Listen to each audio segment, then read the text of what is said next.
I, Jimmy Carter, do solemnly swear I, Jimmy Carter, do solemnly swear that I will faithfully execute that I will faithfully execute the office of President of the United States the office of President of the United States and will, to the best of my Long after leaving the Oval Office, his push for peace continues.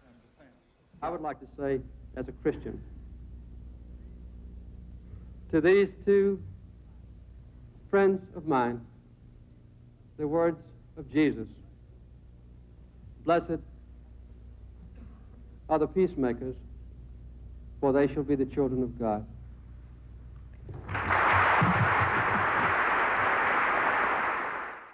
Seven-time Nobel Prize nominee, a father of four. He's a published poet and a farmer who once grew peanuts for a living. But he has discovered it's often tougher to sell peace than peanuts. Please welcome our 39th president, Jimmy Carter. Georgia, Georgia, the whole day through. Sweet song. It's a thrill to meet you. You know, we were talking backstage. We don't often get nervous to meet people, but our palms are all sweaty and Mouth's all everything. dry. I don't know if it has to do with you or all the Secret Service guys that are following you. Must be those guys. How many do you have around you right now? Well, two travel with me from planes, and when I go home tonight, there'll just be two with me. But quite often they are Secret Service agents and deputy sheriffs and state patrol and policemen and so forth that like to be around a dignitary when he comes to town. Because I was just asking you before the show, you don't even own a car because these guys drive you everywhere? That's right. Well, I walk a lot, ride a bicycle. You know, we were thinking about you, too, with what's going on in the news today. We've got the situation in Peru now. You've got 500 people being held hostages, dignitaries, VIPs. The big headlines, these people are at high risk right now. And we're wondering, after everything you've been through in terms of your hostage crisis when you were president, what kind of memories or feelings does this whole crisis stir up for you? Well, as I said in my most recent book, Living Faith, that hostage crisis year, 1980, was the worst year of my life. And I did a lot of praying that year, that every hostage would come home safe and free. And the prayer was answered. Everyone did come home safe and free. And I know that's the same thing that's on the minds of people who have loved ones in this hostage taking now. I'm sure that at the White House and in the State Department and the CIA and in the Department of Defense, there is a very tightly knit task force on this issue who stay in constant contact with the U.S. ambassador in Lima, Peru, to find out what might be done from this great distance. But the responsibility is really on the Peruvian officials. And I understand that 3 or 4 of the ambassadors are being used as mediators. So I hope they know the technique of mediation, because you can make some very serious mistakes if you don't know how to mediate. Because that's the key to it all. You spent a lot of sleepless nights during the hostage crisis in the 80s. And I want to know, though, you write in your book that it was just minutes after you left office that the Ayatollah released those hostages. Yes. You'd spent all that time working for their release, and then just minutes after you leave office. First of all, how did you feel about that? And why do you think it happened that way? Well, the last 3 days I was President of the United States, I never went to bed. I never left the Oval Office. I stayed on the telephone through Algeria and through others trying to negotiate the release of the hostages. And at 10 o'clock on Inauguration Day, when I was going to leave office, I was informed that all the hostages were safe and free and in an airplane at the end of the runway waiting to take off from Iran to come back to freedom. And I waited for them to be released. But it was 5 minutes after 12, when I was no longer president, that I got word on the inaugural stand that the hostages were in the air on the way home. But what bittersweet news in a way. It was sweet news. I don't think I've ever had any better news than that, because I had worried over them and met with their loved ones, met with their families, talked to them, and so forth for all that period of time. What so a I was sense very of relief. thankful. Yeah. I was just very grateful. I wasn't worried about exactly what time they were released. But do you think it was intentional that they waited until you were out of office? There's no question about that, yes. What was the secret message that you sent to Iran?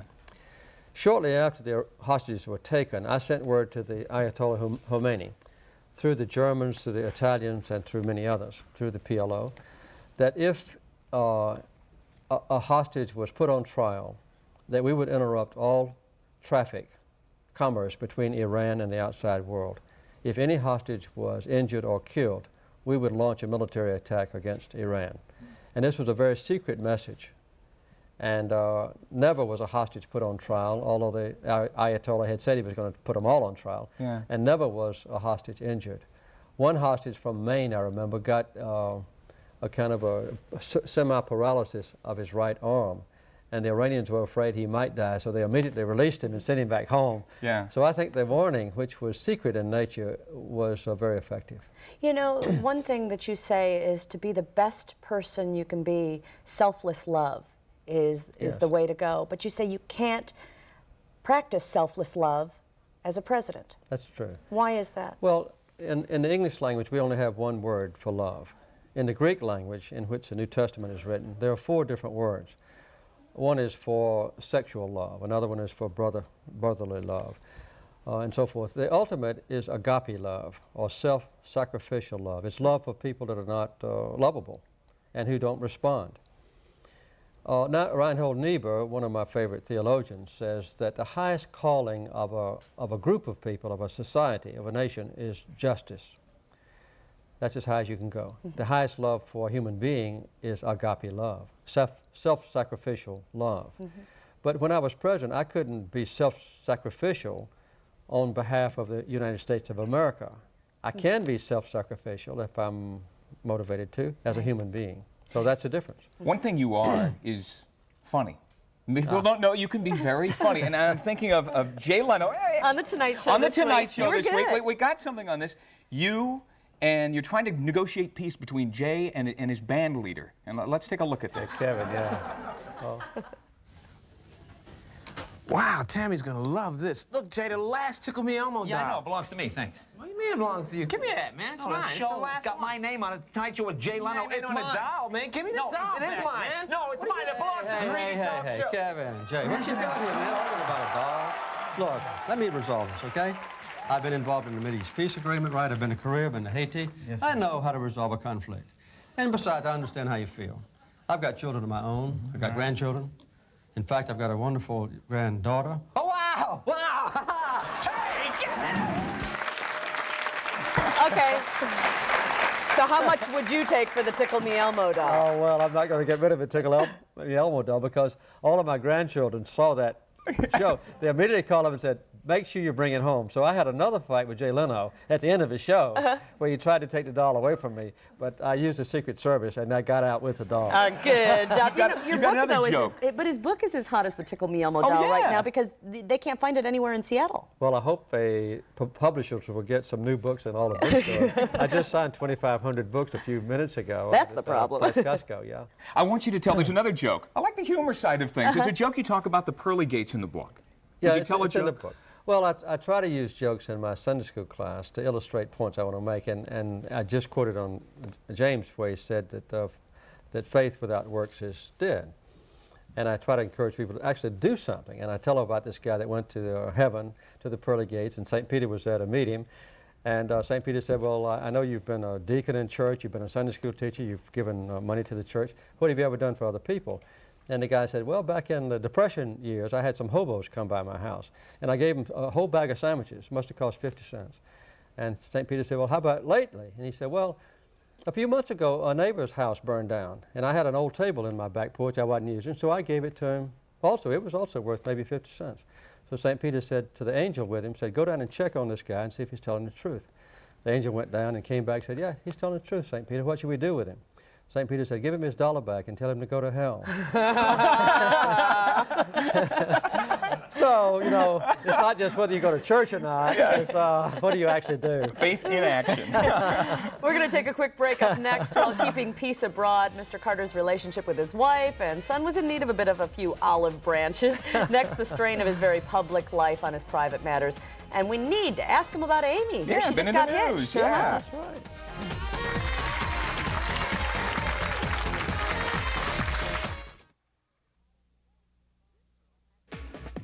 This girl has had enough of her mom's frightening fashion faux pas. Coming up on Monday, find out what happened when our fashion police hauled Tammy Stewart in for blatant misuse of 60s style. And find out what you need to clear out of your closet so you won't get busted for bad taste. I promised you 4 years ago that I would never lie to you. So I can't stand here tonight and say it doesn't hurt.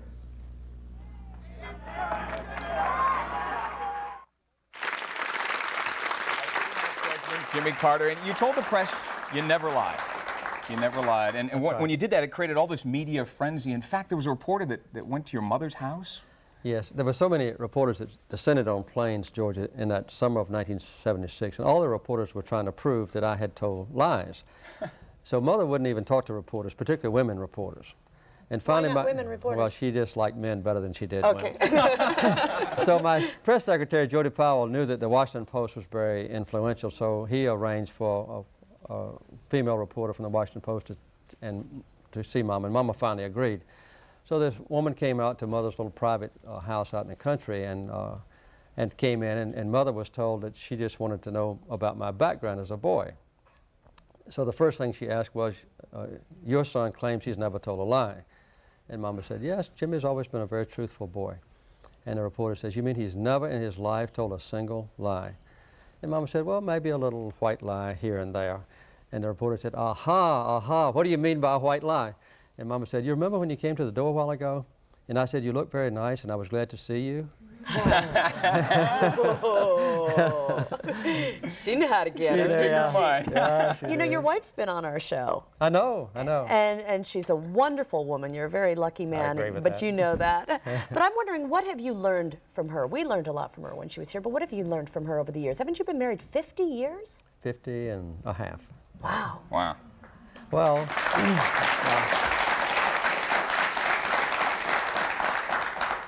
well, I think Rosen's been my most effective teacher on how to overcome mistakes and to improve my life.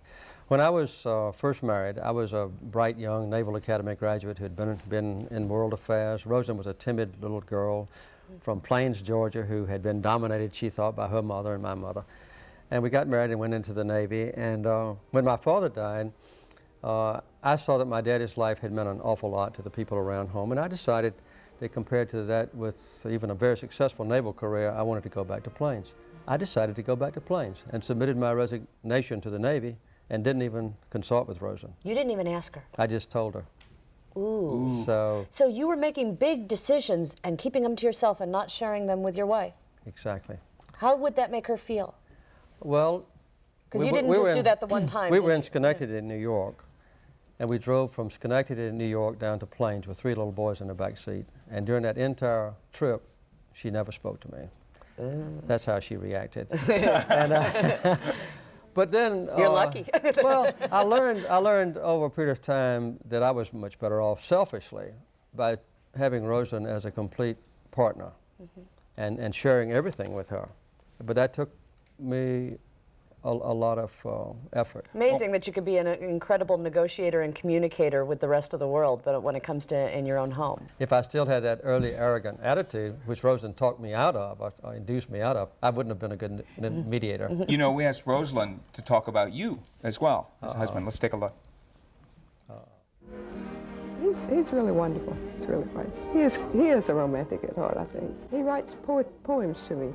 Oh, does he? He does, actually. He writes me poems. He said he teases me because if he forgets a birthday, he'll write me a poem. So that's sort of a cop-out. Hurry and knock out a poem, right? But actually, in your book, you dedicate it to your wife, and you do so with a beautiful poem, and I would love it if you would read that for us. But tell, you know, while you're getting your glasses on, what was the best birthday present she ever got from you? Well, I was a stickler for punctuality. I inherited That this caused a little from my fight. daddy. Yeah. Well, almost every time we'd go somewhere, to a movie or to church or to a party even, when, you know, time schedule was not all that important, I would get really uptight. And if Rosen was 30 seconds late, or if I thought she might be late, I would be very unpleasant. And sometimes it would mean that we were argued all the way to where we were going. So one morning on Sunday, I woke up, I was writing a book, and I went in and turned my computer on very early, and the date came on, August the 18th. my wife's birthday. I had forgotten about it.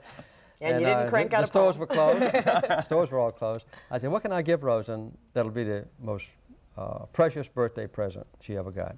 So I wrote her a note, and I said, Rosen, for the rest of my life, I will never make an unpleasant comment about punctuality. And I signed it. And if you ask Rosen what's the best birthday present she ever got, here's that. Because that was. Did you hold that promise? Yes. Never complained about her being tardy. Never. Did That's she start to be on time? Well, she always was on time. You know, within 30 seconds or a minute. That's it. Yeah. Is it Marin in our audience? For 15 years, I kept my promise. Marin in our audience has a question for you. Yes. Right. I want to know how it was for your daughter Amy growing up in the spotlight and going to public schools. Well, Amy was 3 years old when I was elected governor. And then she was 9 years old when we moved into the White House. She was 4 years younger than the Clinton's daughter when we moved into the White House. Amy went to the public schools in Washington with very poor families, as a matter of fact. And she would bring her entire class out to the White House to spend, say, all night Friday. And they would take a movie book in advance, and the whole class would pick out movies they wanted to see. So all night long they would watch movies, and they would have time out by the swimming pool, and we had a bowling alley underneath that Harry Truman built. So Amy had a great time in the White House. Would you hang out with them and watch movies and eat popcorn? Not all night, not horror movies and things like that. Oh, is that what it was? And they would go skating. We didn't know this until later. They would go skating, you know, in the West Wing of the White House in the great ballrooms. We later found, you know, skate tracks in the. So she could sneak out of the White House. Well, this was inside the White House. Okay. You know, we're going to save that. We'll take a quick break so that you can read the poem Yeah. in just a moment. And coming up next, we're going to find out how President Carter's pet project, Habitat for Humanity, is making a world of difference, even for a little boy from Olympia. More with President Carter in just a moment.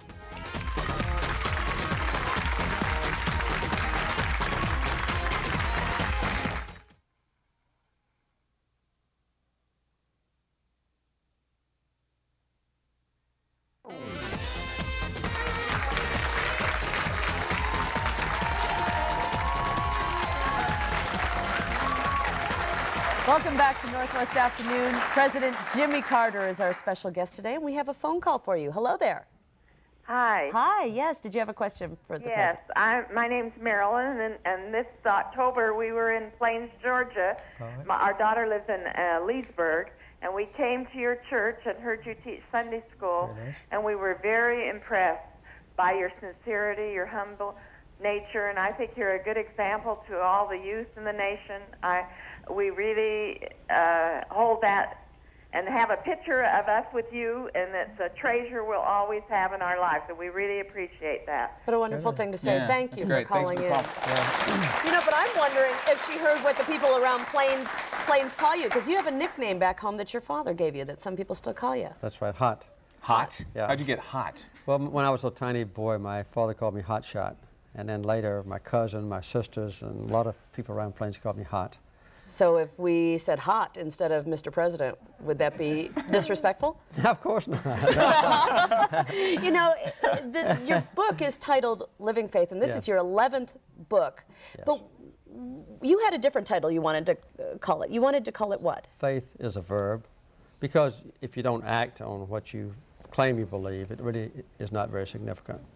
So that's why I call it living faith. You have to live your faith and let your faith be constantly growing and analyzed, be willing to change, be willing to ask questions, search for truth about yourself, your relationship with God, your relationship with your other human beings. And if you don't do that, you know, faith really has not much significance.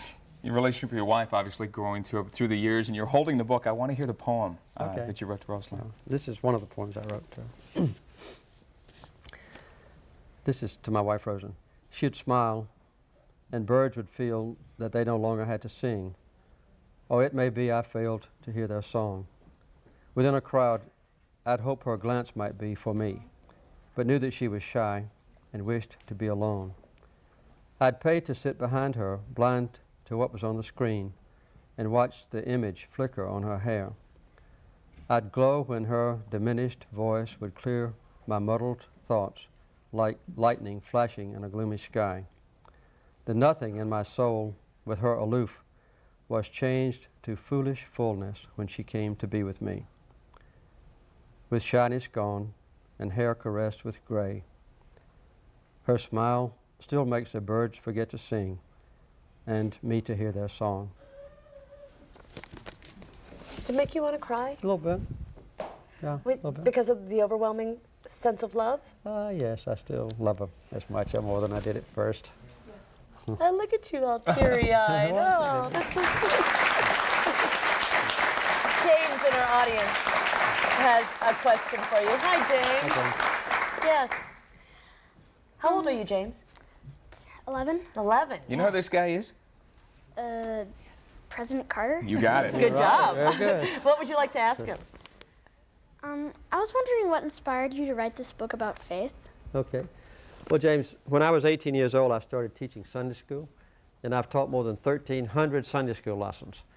And I wanted to share what I believe about God and about myself and about how to deal with problems and how to relate to other people with as many readers as I could.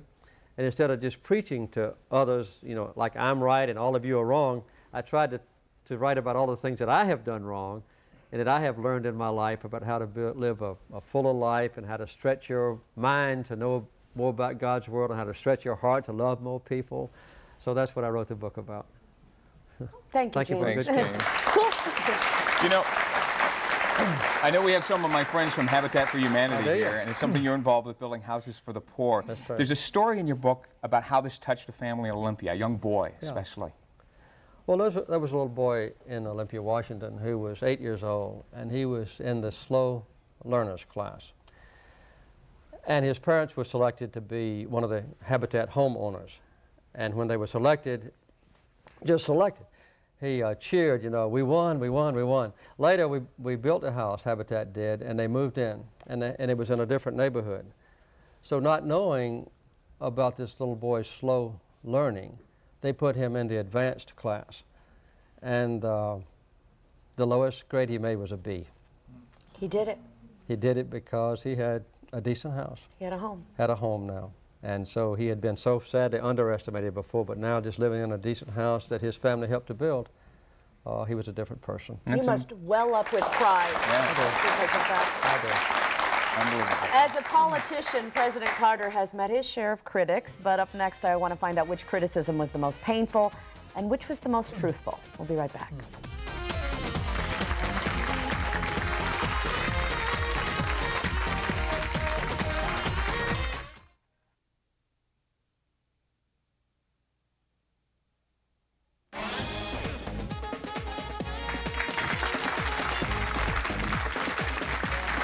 President Jimmy Carter is our guest today. We've got people lined up in the audience, but one of my questions, it's sort of a twofold. I want to know, you've had so much criticism that you've battled over the years. What was the most truthful criticism and what was the most painful criticism? Well, I think it would be the same, perhaps. My father was a stern disciplinarian. He ran our family with an iron hand. When he told me to do something, I did it. And if I didn't, I was punished. So later, when I had 3 boys, I treated them the same way. If they disobeyed me, they were severely punished. And I thought I was a great father. You know, there was no dissension in my family. Right. Well, later, my oldest son, whose name is Jack, spent 3 years in Vietnam. He came home and got a degree in nuclear physics from Georgia Tech. He went to law school and graduated. He got married. I still looked on him as kind of a boy. And one day he and I were hunting, quail hunting, behind a bird dog, and he turned around to me with tears running down his cheeks. And he said, "Daddy, I'm going to tell you something I've wanted to tell you for a long time. When I was a boy, you almost ruined my life." And I was furious at this ungrateful boy who didn't appreciate all I had done for him. So we went home, and I told Rosen that Jack didn't have any gratitude in him, and I really resented what he had said. But Rosa and I talked about it, and we finally agreed that Jack was right. Ooh. And that I had been wrong. It took us, I would say, 2 years to get reconciled with Jack. Rosen would talk to his wife would talk to Jack would talk to his wife would talk to Rosen would talk to me. We'd write letters back and forth. That's a painful process. It was, and finally, though, we were reconciled. I admitted that I was wrong, which is not always easy. And Jack forgave me, which is not always easy. And since then, we've had an almost perfect relationship, a mutual respect, two men who are equal, not one superior to the other. That's wonderful. Kent is in the audience. Several questions. Tony, go ahead. Stand on up. Okay. I'd like to comment real quick before I ask the question. Okay. I think that I've always thought of you as an honest person. Whenever I see you, it just kind of radiates from you. And I think that's why you're such a success as a mediator, and also why you were probably disliked in Washington a lot and didn't get your second term. But my question is concerning the current presidency. Have you ever thought about the current presidency as far as the way that it is compared to your presidency? And also, when you were president, did you ever consider your favorite president from the past, and whether or not, you know, what that person might have thought of you as a president? Yes. Let me answer the last part of your question first. My favorite president in this century has been Harry Truman. He was a commander-in-chief when I was a submarine officer. And I saw his command that racial discrimination be ended in the Navy. It changed my life, and I admired him very much as a truthful, down-to-earth, modest man.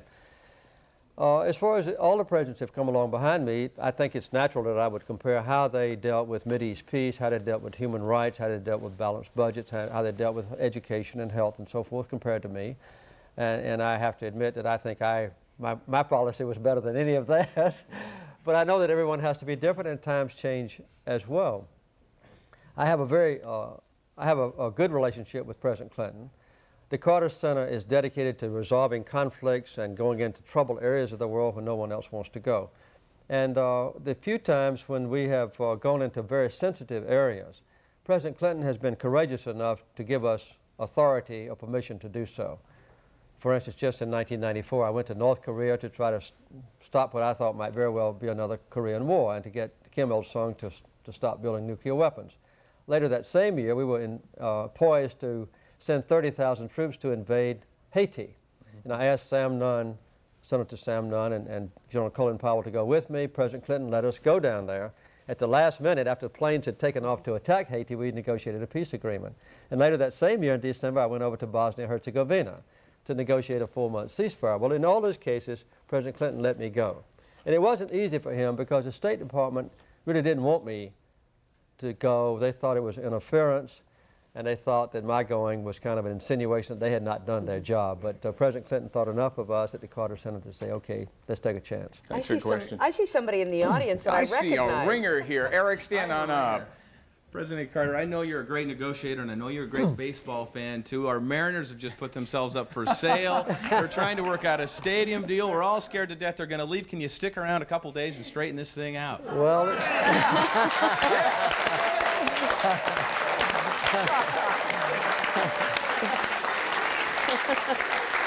well, I really think the baseball teams ought to stay where they are, with one exception, and that is when the Braves moved from Milwaukee down to Atlanta. I was in favor of that. But I have to say, I can't sell enough books, Living Faith, you know, to buy a baseball team, so I think maybe I won't get involved in it. You know, we only have a few seconds left. But, right. you know, when I worked at Howard Johnson's dishing up ice cream, I couldn't handle ice cream after a while. I've got some boiled peanuts here. What's your favorite food? What is Do you like peanuts? You mean second of all peanuts? Yeah. Do you like boiled peanuts? Of course I do.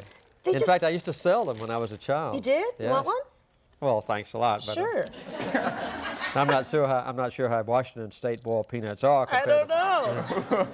Not bad though, huh? Very good. Yeah. You know, people that grow peanuts for a living prefer boiled peanuts to any other kind of peanuts. They're not bad. They're telling me we good. got to take a commercial break. I don't think it's for boiled peanuts. It was an honor. It's a pleasure for meeting me. you. Thank you very much for being here. President Carter. Living Faith by Jimmy Carter is available now in most local bookstores.